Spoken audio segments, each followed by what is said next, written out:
two point charges 2 microcoulomb and minus 2 microcoulomb are placed at point 3, 2 and 7, 9 meter respectively in a region of uniform electric field of magnitude 10 to the power 5 Newton per coulomb along y-axis. Find the torque experienced and potential energy of the dipole in this position in the field. पहली बात तो एक बात अच्छे से समझ लो, इस type का क्वेश्चन मैंने नीट में, मेंस में और सीबीएसई बोर्ड क्लास 12th में कई बार देखा है, तो ये बोर्ड पर्पस से तो बहुत इंपॉर्टेंट क्वेश्चन है। सॉल्यूशन इसके कई सारे हैं, एक तो वेक्टर मेथड से हो जाता है, दूसरा बिना वेक्टर के भी कर सकते हो। आप आराम से समझना क्वेश्चन, एक एक पॉइंट समझ में आएगा। क्वेश्चन कह रहा है 2 point charges plus 2 microcoulomb and minus 2 microcoulomb. इसका मतलब सर ये डाइपोल बना रहा है। इनके पॉइंट्स मार्क कर लेते हैं 3, 2 एंड 7, 9। अगर मैं डायग्राम के हिसाब से देखूँ तो मेरे पास ये एक डायग्राम बना होगा। ये एलोंग एक्स एक्सिस मान ली हमने, ये वाई एक्सिस मान ली। 3, 2 एक्स में 3, वाई में 2 भैया पॉइंट हो गया ये। यहाँ पॉइंट आ गए 3, 2। यहाँ रखा हुआ है 2 माइक्रोकूलम का चार्ज। ठीक है, अगला है 7, 9। 4, 5, 6, 7, 2, 3, 4, 5, 6, 7, 8, 9। तो 7, 9 क्यू पॉइंट इसको मान लो, यहाँ रखा हुआ है -2 माइक्रोकूलम का 7, 9 पे। तो टेक्निकली देखा जाए तो डाइपोल बन रहा है।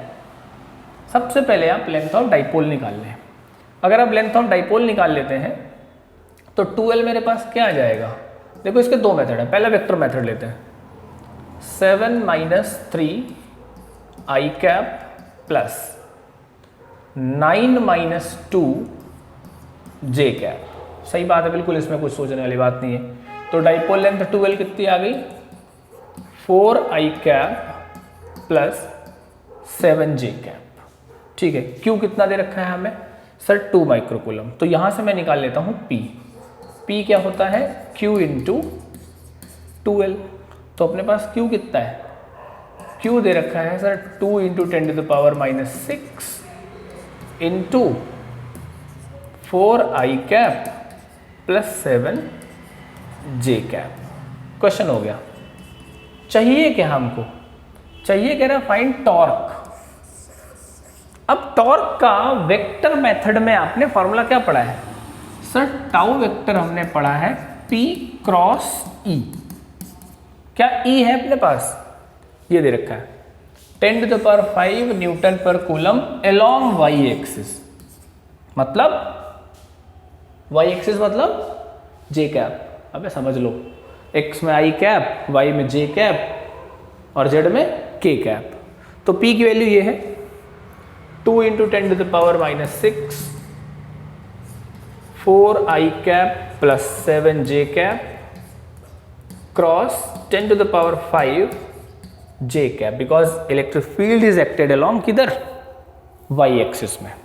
तो मल्टीप्लाई कर लेते हैं 2 इंटू 10 to the power -1। अंदर I क्रॉस J क्या होता है sir, 4 I cross J plus 7 J cross J। ठीक है, वैल्यू पुट करो। अगर आप वैल्यू पुट करते हो तो 0.2 I क्रॉस J क्या होता है सर K कैप और J क्रॉस J क्या होता है 0। तो 4 2 जा 8, 0.8 K कैप न्यूटन मीटर अपना टाउ आ जाता है। देखो पहला मेथड है, सबसे सिंपल मेथड है। इसमें आपको क्या करना है, वेक्टर की बात करनी। फिर आपसे क्या बोला है क्वेश्चन, क्वेश्चन कह रहा है पोटेंशियल एनर्जी। वर्ड अच्छा है, समझ जाओगे तो समझ जाओगे। पोटेंशियल एनर्जी क्या कहती है सर, U इक्वल होता है माइनस का P dot E, P cos theta. देखो थ्योरी तो समझनी पड़ेगी भाई।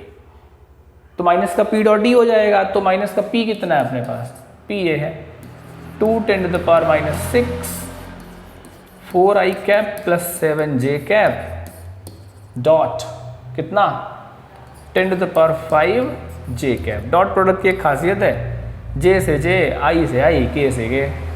तो 0.2 इंटू 7 माइनस का, तो 1.4 जूल आपकी पोटेंशियल एनर्जी आ जाती है। सबसे इजी मेथड है, आपको समझना कुछ